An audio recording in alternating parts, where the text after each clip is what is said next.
Assalomu alaykum. Ekzamen uchun yangi tovarimiz keldi. Bu apparatimiz imtihon uchun maxsus yasalgan. SIM karta o'chadigan joyi, zaryadlovchi USB porti bor, yoqib o'chirish knopkasi. Bu joyi antennasi hisoblanadi. Aksessuarlardan USB kabeli va maxsus naushnigi bor. Juda kichkina, hozirlik ochib ko'rsataman. Bu maxsus imtihon uchun mo'ljallangan apparatimizdan naushnigi ko'rishingiz mumkin. Magnitli, juda kichkina qilib ishlangan.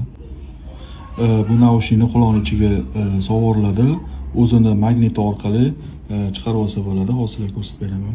Komplektida o'zini maxsus turbichkasi bo'ladi. Shu turbichkasi orqali quloqning ichiga sovuriladi.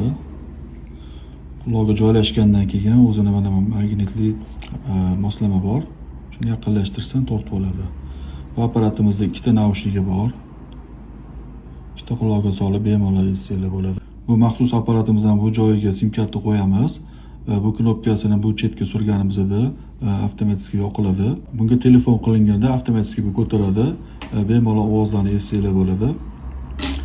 Bu apparatimizga qo'shimcha telefon kerak bo'lmaydi. Buni o'zi telefon hisoblanadi. Xohlagan masofadan onlayn telefon qilsangiz o'zi avtomatik ko'taradi. Ulgurib qolinglar, son chegaralangan.